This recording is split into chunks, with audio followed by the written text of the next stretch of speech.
Welcome to a couple of Keemers podcast, where your favorite millennial couple shares a couple of thoughts about a couple of thoughts. Today and every day, we navigate relationships and learn to love the journey. We are your hosts, the Keemers.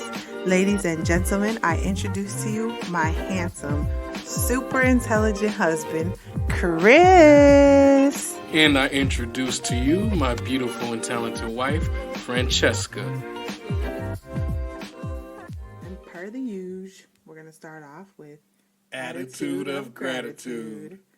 And I will start off by saying that I've just been super grateful for the conveniences that we have available to us, that we're able to sustain and just make our day flow. For instance, like meal prepping and getting the laundry done. We've outsourced some things, and it's just really made time for the things that we rather make time for, like ourselves. We can spend more time, just talking or enjoying things that we like to enjoy versus,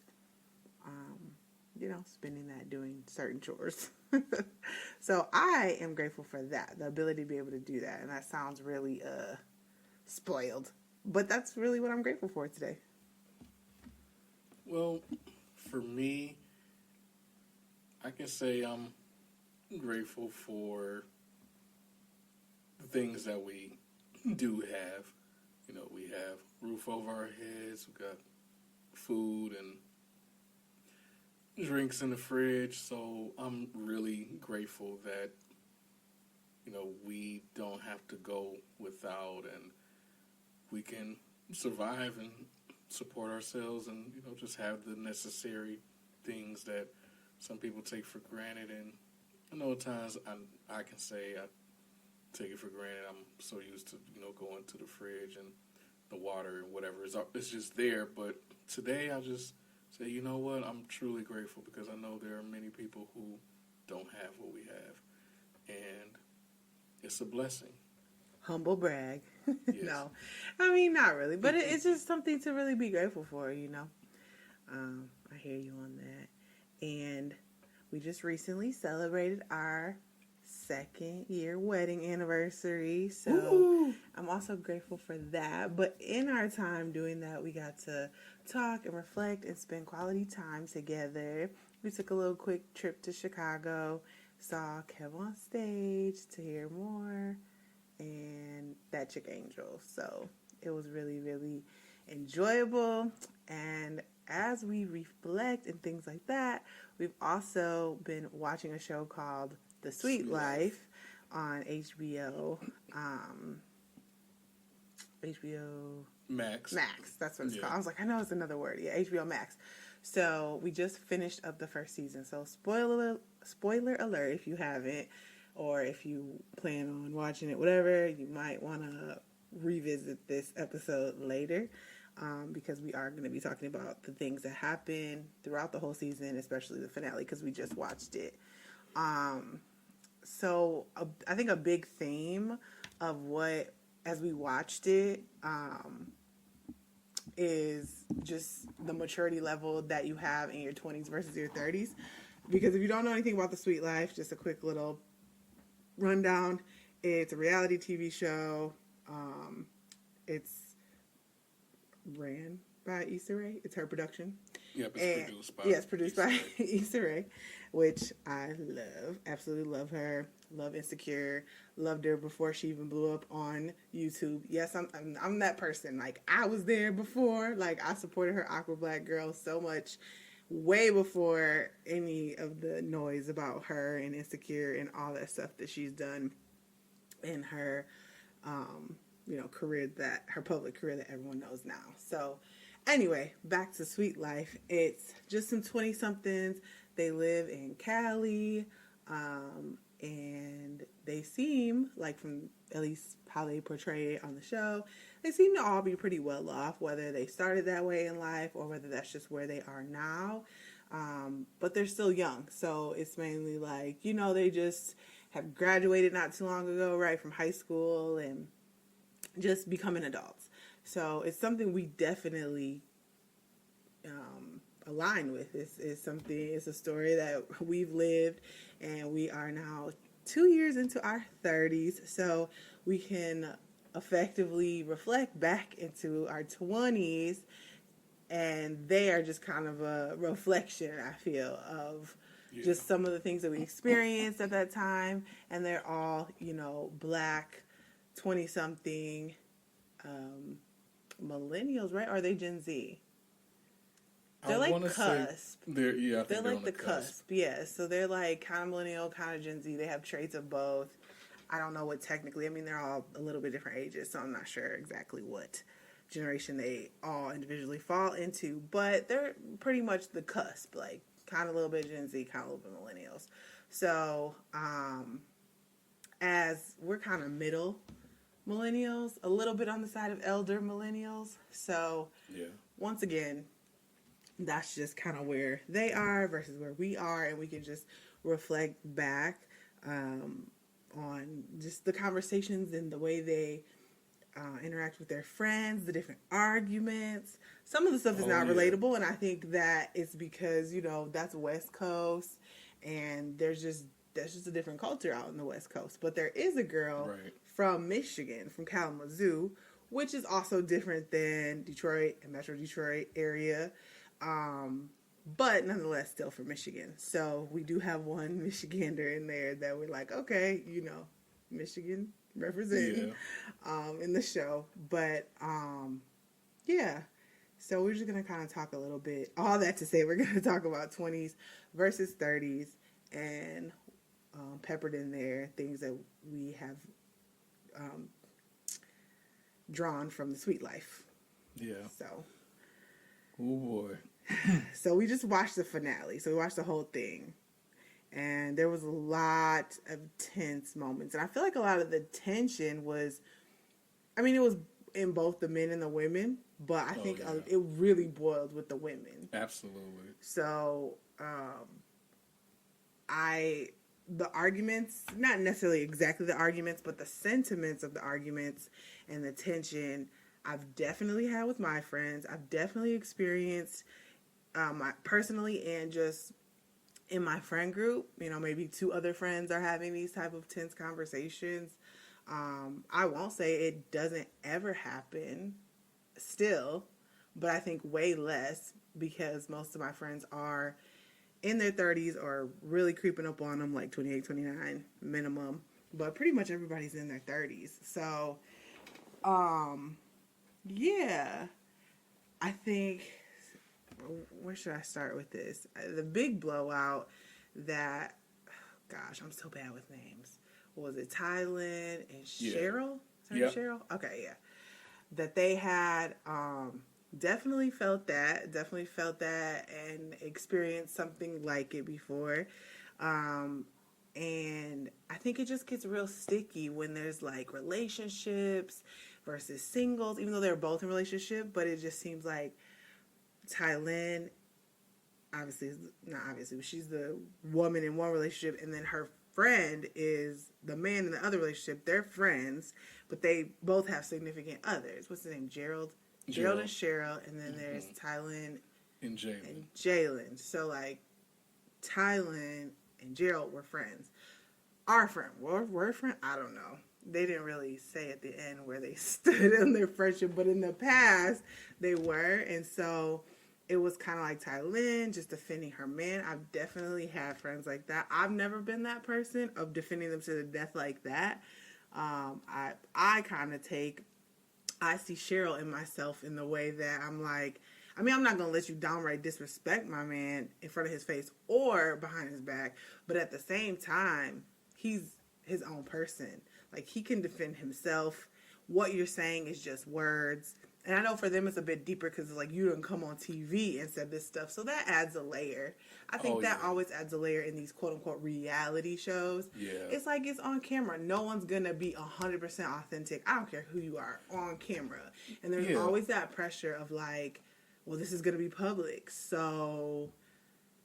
And there's some type of scripting. There's some type of acting or staging. Right, staging. That they have to portray and put out there to get views. Right. And it just affects the way you're going to move. Because, like even Gerald and Cheryl said, they're more private people. And so when you have a camera in front of you and you're a private person, that's just way left of what you're used to. Like, that's almost going against your personality or your decisions. So they made it clear that they did it kind of like on a promo. Like, well, I can get myself out there, by being on the show, which, hey, no hate, no shade. I don't blame them. You know what I mean? Like, if you're an entrepreneur or you're just trying to get yourself out there in whatever way, that is a possibility. I mean, that's an option. If it's given to you, I couldn't say that I would 100% say no if that was given to us. Yeah. Like, we want you on the show to represent millennial couples. Like, I don't love reality TV at all. I don't really watch it. I did in like my teens. Like, I like Real World and that. But once those stopped, like once it got like 2010, I was kind of over reality. I haven't watched it in over a decade, like, faithfully. Besides this, Sweet Life. Yeah. And now Love and Marriage Huntsville. We like that. Oh, yeah. But anyway, getting back on track with the 20s versus 30s. I digress. I just really feel like they have some maturing to do. Absolutely. And also, it just shows, like, the different personalities. Mm-hmm. Because I think the show definitely shows the different personalities in friend groups. Someone may be a little bit more emotional and expressive. Like, expressively emotional. Because everyone has emotions. But everyone expresses them differently. And so, I just think that being able to handle the different personalities, the different backgrounds, because I also appreciate they show the different dimensions to being black.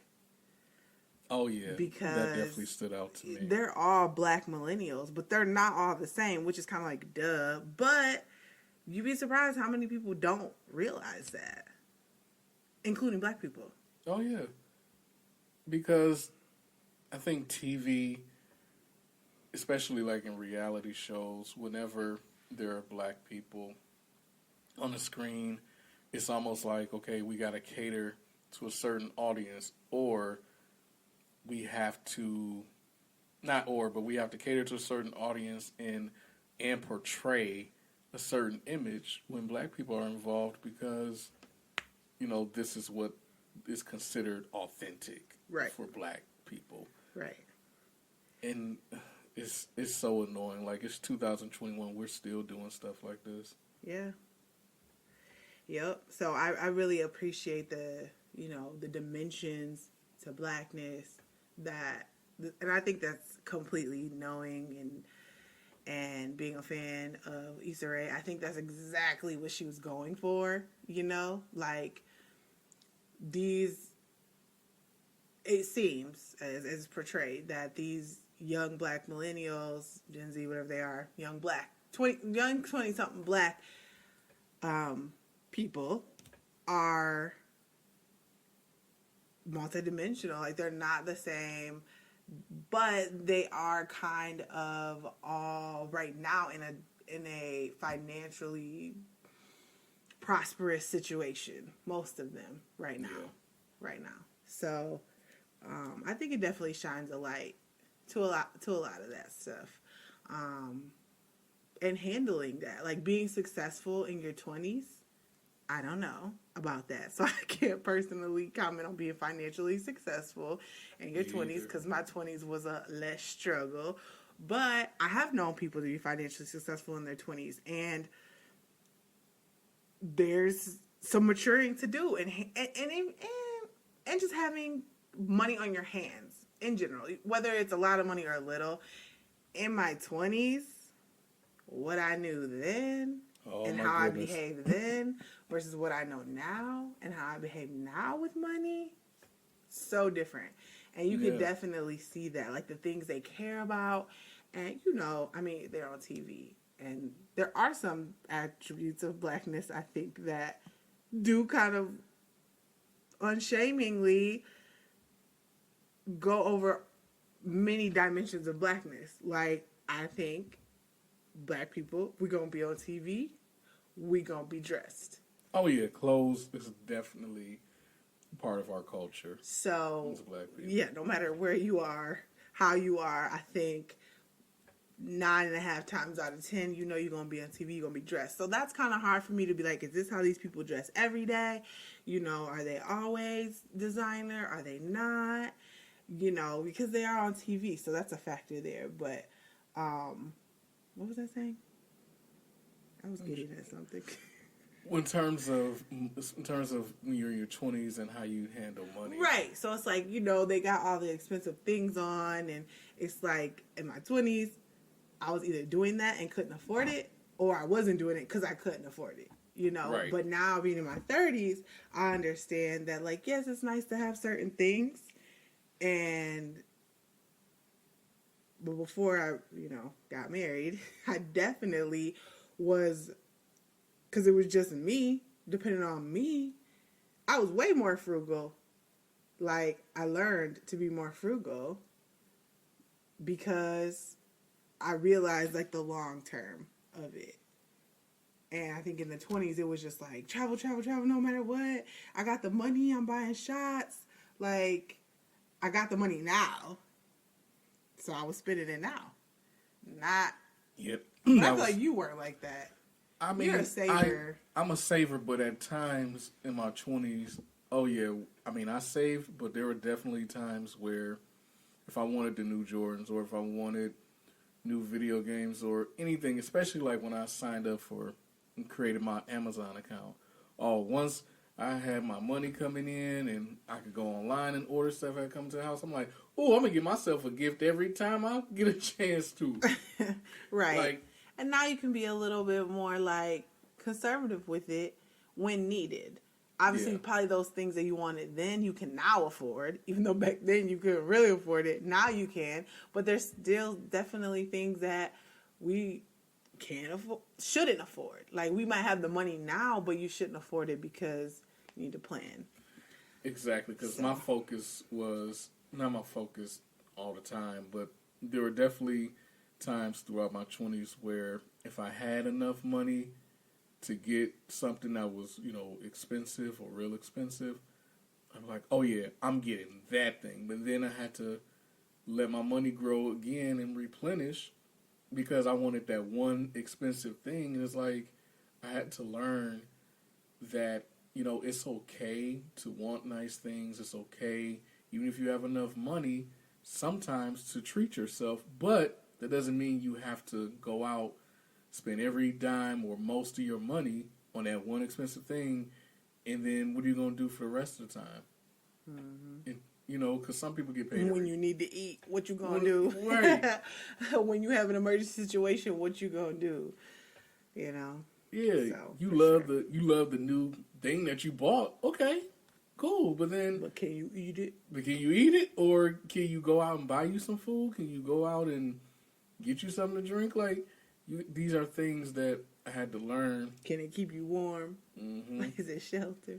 I had to learn, like, yeah, it's okay to want these things every now and then, but you shouldn't, every chance you get, go out and just spend money like that. Yeah. And then just also handling situations, kind of going back to that, I kind of started on there when I was talking about Cheryl and Tylen and Gerald and Jalen. Jalen? Yeah. That's right, yeah. I keep the Tylen, Jalen, is Lynn's all over the place. Then Cheryl, that's just like a classic name, kind of a older name. And so was Gerald. So is Gerald. Like, it's so funny. It's like, did they do this on purpose? Is it real reality? No, I think it is.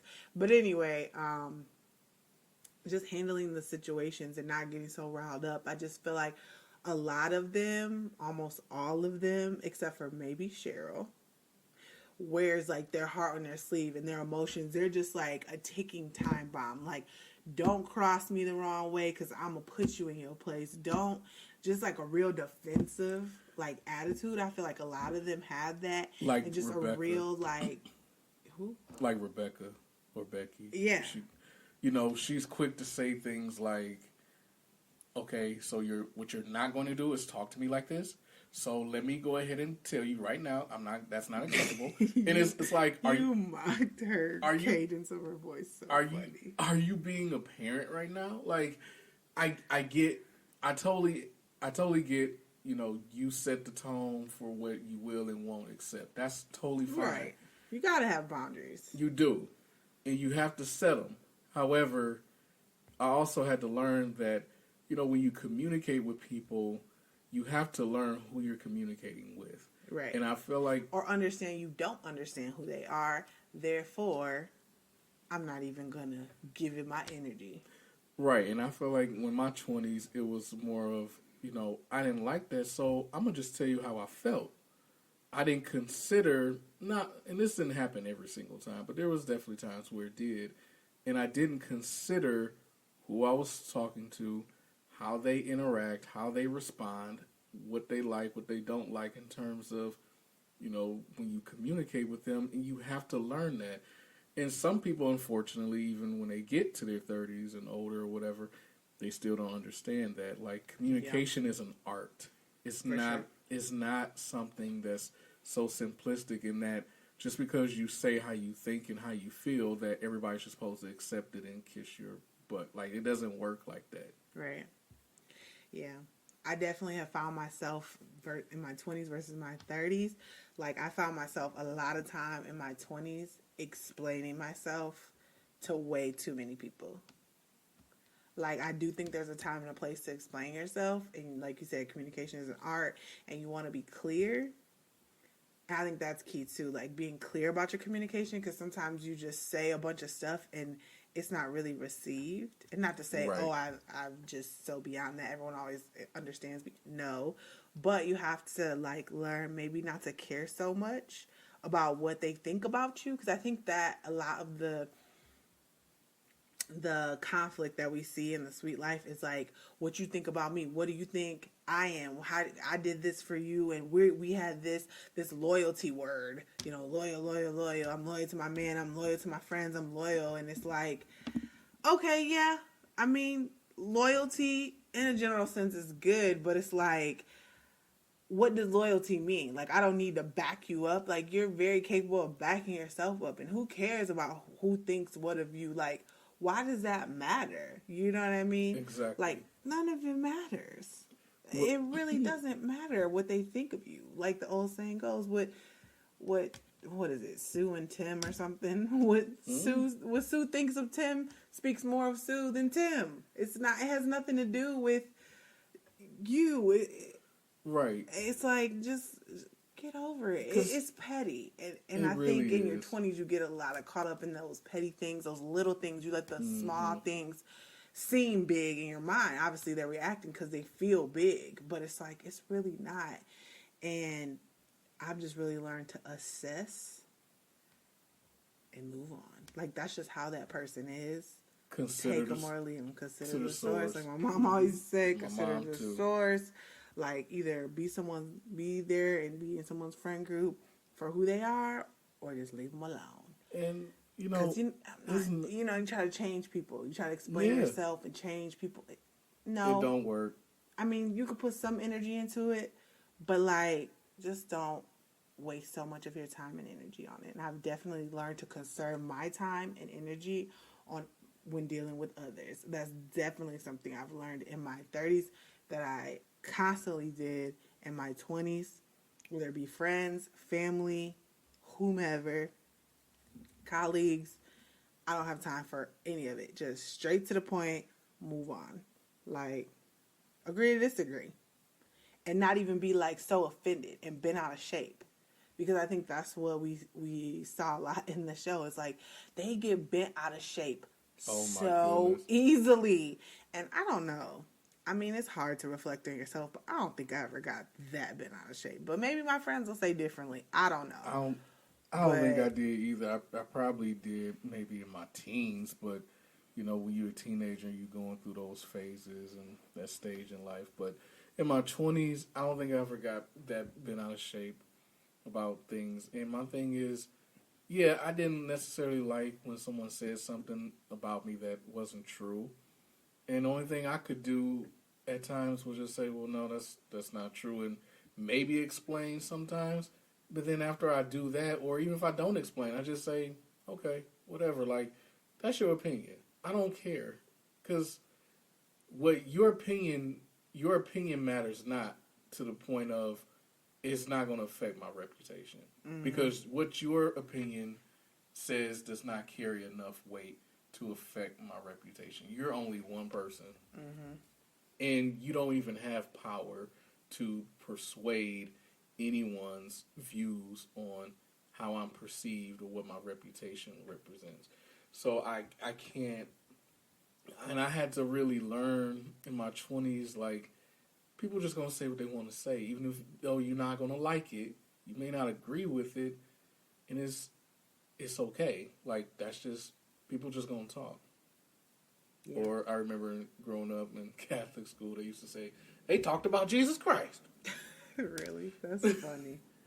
Who you think you are? You not special. They talked about Jesus Christ. That's funny. Right. Telling an 8-year-old that doesn't really, doesn't help the situation. But I understand now at 32 what they were getting at. But, yeah, those platitudes, I tell you.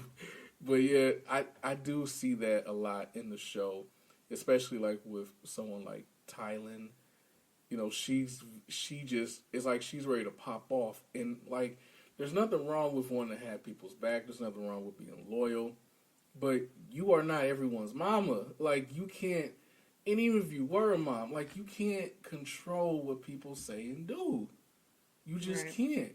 I think, this is my theory, obviously I haven't done like research on the show and how it came about and things like that, but it seems kind of like she's the center of all of it because maybe it started with her. Oh, like, because it seems like all these people are her friends. Mm-hmm. Like if maybe the center started with Cheryl, it might be a different group of people. Right. But I don't know. That's my assumption here. So it's just kind of like, because I do understand, like, I'm a big person on vibes. So, like, and this is probably something I still need to work on because that whole thing about, like, when people invite you places, you're like, who all gonna be there? Like, that is very much so me. Like, I don't want to be just anywhere with anybody because I value my time. And I'm like, I don't want to go to no party and have to fake smile and fake this because there's people there that annoy me and like whatever. Yeah, I'll bite the bullet if it's like a birthday party or like something big celebration. I'm not going to allow someone to prevent me from, celebrating a friend or family member, something like that. But it's like, I feel like she often gets her back against the wall because these are all her friends interacting with each other. Right. And if the vibe is off, it's like you got to choose one. And it's hard to choose. And I definitely like the episode, what was it, her birthday? Where they went to that, where did they go, Mexico? With the tequila tasting.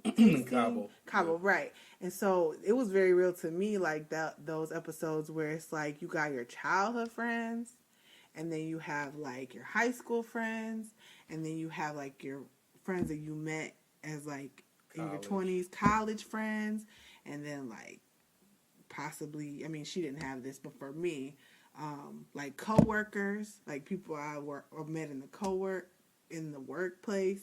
So, yeah, I think that can be a difficult balance. First thing I thought when I saw the episode is I would never invite all those people because I am so big on vibes. I think that I've learned, like, in my 20s versus my 30s, as yes, I can, mellow out in a situation and not get, so riled up and offended so easily. However, I also realized the dimensions of people and what may or may not flow. So in my 30s, I would definitely not invite that many people because that many personalities, you're bound to have a clash. You're just bound to. It's humans. Like, it's human nature. No, rarely are you going to have that many people and it go, like, super smoothly. Yeah. Like, and I want my birthday. I'd rather it be just me and my husband before I invite anybody else and it goes smoothly with just us. than just inviting people, like also feeling like obligated. And that is hard. You know, it's like once you invite them, then you got to invite them because that person knows that person. It's almost like wedding planning. It's like this whole like brigade of invite them, you got to invite that person. It's just never ending thing. So, I mean, it looked like overall fun. She was in tears a lot of the times, but seeing the clash of like her friends that she's known for a very long time versus her friends that are maybe newer in her life, and that I really resonated with me because I've been in situations, or at least felt the emotions of those situations where it's like, ooh, and then they're not, then your friends aren't getting along. It's a tough spot to be in. Therefore, I would definitely not do it for my birthday. Maybe just like, oh, a cookout or, you know, something like that. But for my birthday, And that goes back to the handling of finances. Because they are in their 20s and seem to be obviously financially successful, it's like, I really thought, too, that was a move of, I can afford it. So why not do it? yeah. And I got all my friends. And Well, we can afford it because they do have, I mean, most of them seem to be pretty well off or doing well for themselves. Yeah. It was like, well, we can afford it, so why not? What's the big deal? The problem is, like you said, chemistry and vibes is definitely important, but also personalities. Mm-hmm. You got to know. Understanding that. You have to understand, like, just because you're friends with all these people doesn't mean that they're going to jail. It just does. It doesn't mean that. You know, in your 20s, I think, and I know I'm guilty of this. You know, in my head, I'm thinking, well, we all cool, so what's the problem? Or, you know, these are all my friends. Like, everyone, they're good people, so what difference does it make? But you just don't know how those personalities are going to mesh or don't mesh, and that can create problems. Mm-hmm. And unfortunately, if you have them all there at once, you may find out that it create a problem during your celebration. Right. But so it just depends on, you know, what you value. Do you value actually enjoying your vacation? Yeah. If you actually do, you might want to limit it or just make it you and your boo and do something else like at home, or I don't know. That's just what, and once again, I don't know if that was just for production or what, but just taking that, you know, production part out of it, let's just take it as this is really a life decision that, you know, she would have normally made. I wouldn't have made it that way at all. Because you can't vacation with everybody. No. I had to learn that too in my 20s. Like, just because you hang out, whether, I don't care, even if it's family, like, there are just personalities that are just not going to mesh. Yeah. And with your own personality, not even just like people who don't know each other or other, you know, outside people. Like, there's just people might not mesh with you. Yeah, you might go on vacation with a friend or even like a cousin or someone or cousins that you're close to, and it's like, okay, like, you get along, cool, everything fine, but as soon as you go to, I don't know, Cali somewhere or whatever, it just changes, because then you learn that, wait a minute, they like to do A, B, and C, but I like to do D, E, and F, and it's like, that's just not gonna work. Yeah, and I think a lot of it is like sometimes learning like the adult versions of people that you've known for a long time. Yes. Like, because life will happen and y'all, you know, didn't really hang out that much in maybe years 18 to 24. And those are like very important years in development and growth. So then you kind of reconnect in your mid 20s, and then it's just like, like, how do you adult? It's this like weird stage of like, we ain't gotta ask our parents no more. Like, we doing stuff on our own, and it's like, how do you do this, and how do you function without parental guidance? Like, things like that. So I think that's definitely a stage in your early to mid 20s where it's like, how do you adult? And some people adult very poorly. So it causes issues and, you know, butting of heads. And just overall, I'm sorry, what? No, I was going to say, I like what my clinical director told us in my practicum for my master's degree, which was, you know, your 20s, you like you said, you are learning to adult, but then in your 30s, you're actually reparenting yourself because now you're going back and looking over what you did in your 20s, and it's like now you're kind of like learning from your mistakes and doing things and approaching things differently in your 30s. Yeah. That's And I definitely feel like we're in that stage, I mean, I'm in no rush to get to 40. I pray to God I make it to 40 because that's all. Every day is a blessing. Every decade is definitely a blessing. However, I'm excited to see what we will maybe be able to reflect back on when we're like 42 and be like, oh gosh, 20s was this, 30s was that. This is what 40s have been 2 years in. We can reflect back and do like a 30 versus 40s. That would be pretty cool. Yeah. Because I know, like you said, the reparenting stage, like what we'll learn. And, a lot of people are parents in their 20s and 30s. So we're not. So we can focus on reparenting ourselves without having to parent someone else. Just, nothing good or bad about it. Just is what it is. So, finding like the things that we value in our 20s versus our 30s definitely change. People and things that we value. I did want to speak on something about the friends. I think the I said situation with Jordan. Huh? We didn't talk about that. The situation with Jordan. What? When they got upset because he heard the word privilege. Oh, that's not really 20 versus 30, but we could definitely talk about that because just watching it, I literally knew what was happening. And it just seemed like they had no idea what might trigger the other. Like, I felt both sides of that conversation so strongly. So, like, I felt Jalen saying, like, kind of what we started with this podcast saying, like, blackness is not one situation, one lifestyle, one, what's the word I'm looking for here? I want to say it's not a monolith, but I don't think that's right. Yeah, no, it's not a monolith. Yeah, it's not a monolith. It's multidimensional. We're different, period. We have lots of similarities, but we are different. And we're multidimensional. So that's kind of what we were saying in the beginning. So from what I take, Jalen maybe came from a background of what one might perceive as underprivileged. It's what it is. I don't know him, so I'm not saying this is his life, but this is what it came out as like, my family didn't have much, and I'm doing what I'm doing based on, like, I had to pull myself up by my bootstraps, literally, to get to where I am today with the help of my family, but my family didn't have much to help me with, whatever that means for him. That's what I felt he was saying. Yeah. Where Jordan is like,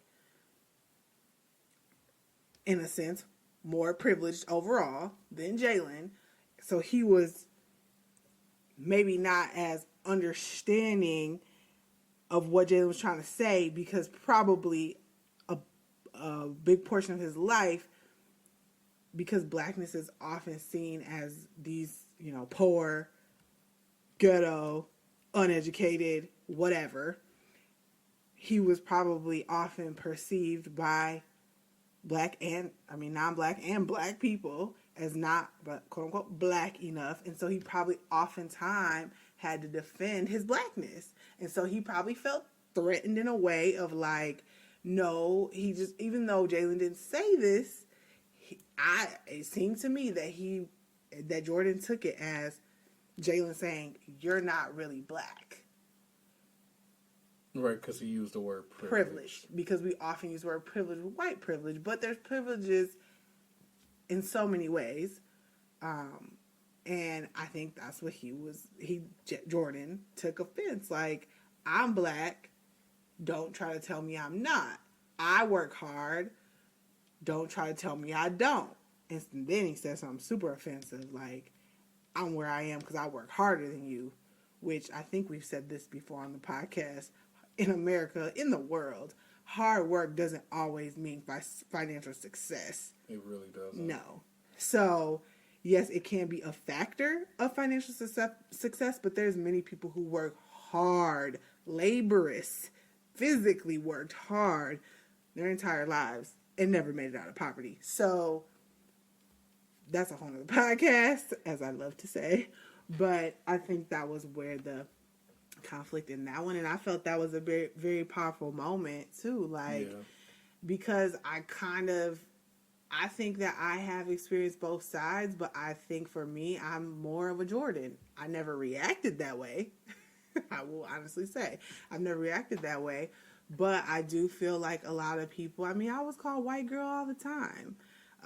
By black people, a couple times by white people, but more so black people, probably because there's more black people in my life. I mean, based on where I'm from in my family, like, I interact with more black people, so I am more prone to have it happen more with black people. But, you know, I probably had more of a Jordan experience where it just felt like, you know, because I'm not poor, because I maybe don't speak a certain way, you know all the latest slang and wear the coolest clothes, that I'm not black enough. And I think that is just why he got offended, like, just trying to defend, like, I'm still black, you're not going to put me down because of that, like, but then he just got plain rude with it.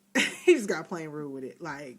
Yeah, and that's why I brought it up, too, because it's like, you know, when you're in your 20s and you're emotional and you get revved up, and I understand because I definitely identify with that struggle or that situation that Jordan, like you said, feeling like he had to defend his blackness, because I definitely experienced that throughout my life as a black person, being called, you know, white, or you talk white, or just all that craziness. And, you know, I bring it up in relation to 20s versus 30s because I can say, you know, I probably definitely had moments where, not to where he said, I work harder than you or anything like that, but I definitely can say, yeah, I've gotten loud and raised my voice and, you know, yelled at people like, no, that ain't true, you know, but now in my 30s, or even when I start getting my late 20s and now in my 30s, I would be like, listen, you know, this is my experience, and this is, you know, and I'll go and explain that, and then leave it alone. And whether we agree or disagree, I just leave it at that, like, okay. Yeah, there's multiple stories to the black experience. It's not just one thing. And there are a lot of similarities, things that we encounter from the outside world. That's exactly. More of what the black experience comes from, the outside world, that has, you know, triggered the things that happen in the quote-unquote inside world of being black. So that's just my opinion on that. Yeah. But I think, that's pretty much all I have to say about the episodes and the people, not the, what are they called? The cast members. Cast members, yeah. I mean, overall, they seem like great people that are just striving for success and just on the road to success and enjoying what they've succeeded at a young age, however they got there, whether it was on their own backs, on the backs of their families, you know. And yeah. Oh, sorry, I did want to say one more thing. So about the Jordan thing, you know, I think he also took it personally as an attack on his mom. Like, no, don't get it twisted. My mom works hard. And it was just like this comparison of like who works harder. You know, we work hard. That's why we have what we got. And it's just like, just chill on the hard work thing, you know. I think when it comes to these discussions, who works harder just matters not. But it's easy to do because obviously if you have nothing and you do nothing, you're more than likely have nothing. But if you already have something and you do nothing, you might still have something because you had something to begin with. Yeah. You know, so you can always better and increase. Increasing is always great. So as long as you're increasing, I say go for it in a moral way. If you're increasing with your morals and ethics, with good morals and ethics, go for it. But yeah, I think that's pretty much all I had to say about the sweet life and 20s versus 30s. I'm glad to be in my 30s. I'm glad I experienced my 20s. I'm over 20s though.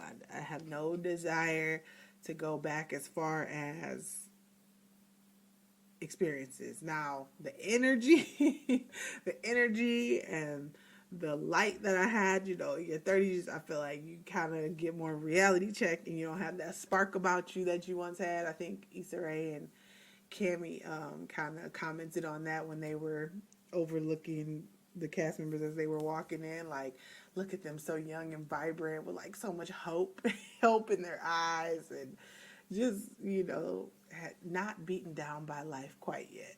Yeah. You know, so I think that part I would take back from my 20s. But if it wasn't for that and my experiences, I wouldn't be who I am in my 30s. So I wouldn't take none of it back.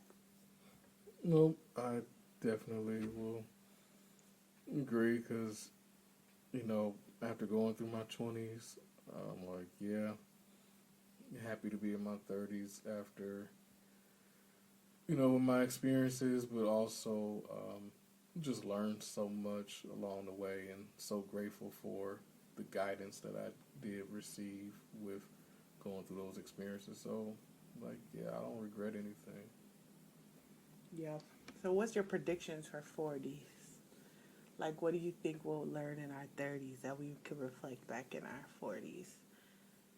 I think I'll start because I was thinking about it while you were talking that, you know, I looked at people like Tabitha Brown, and it's like, you know, she worked really hard her whole life to go for her dreams. And I'm sure there were times where she gave up or took a little different route or took a break from it, but she never 100% gave up. And now it seems that she's living her dreams. So I think that we'll have some type of reflection like that. Like, wow, we really thought this wasn't possible, whatever it may be. And I think we'll be living it in our by the time we reach 40. So whether we already live in it or we'll experience it in our 40s, yeah. I think that's my prediction. How about you? To be honest, I didn't even think about it.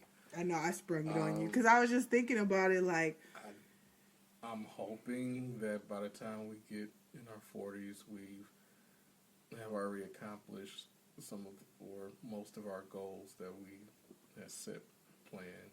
So, yeah. And then we can reflect back on, man, remember when we were talking about doing this and how nervous or stressed we were about doing it? So, yeah, I've been seeing lately, like, on social media, different things, different posts to the effect of you're living something right now, at least one thing right now that you prayed for in the past. At least one thing that you're living is something that you prayed for. Yeah. So it could be multiple, but at least one thing. And I definitely know meeting you, marrying you, it's something that, you know, I remember at one time in my 20s, I was like, I don't believe in love. I mean, I was just trash talking love and I was over it. I used to always say, why are relationships so hard? Like, it just really shouldn't be this hard. And sometimes I still think that in different ways, of course. Yeah. And I think it's still, you know, a reality for a lot of people looking for love and stuff. I just think that journey of love, I don't know if that necessarily has to do 20s versus 30s, but the journey to find, like, your partner in life in that way. Yeah, I think that sometimes those, it's just like, why does it have to be this way, you know? But, yeah, I definitely know that's one of my things that I pray for that I'm living. Me too, because in my 20s, I'm like, well, again, yeah, I agree, like, it shouldn't be this hard, but mainly I was saying, like, you know, am I lovable? Am I able to have love or find it? Or Like, there has to be Are something you wrong with lovable? Shut up. I used to think that in my 20s, or say that at least for the most part. I definitely did, because my thing was, You're such a little sap.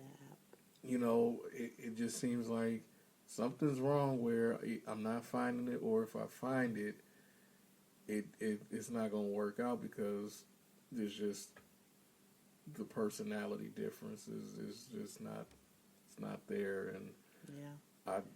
I'm just like, okay, well, I guess at some point I'll just give up on it, because, well, what's the point? Yeah. I feel like most people probably have that feeling that we've had, So if that's you, don't give up hope. Rest if you must, but don't you quit. Nope. Thanks for inviting us on your journey today.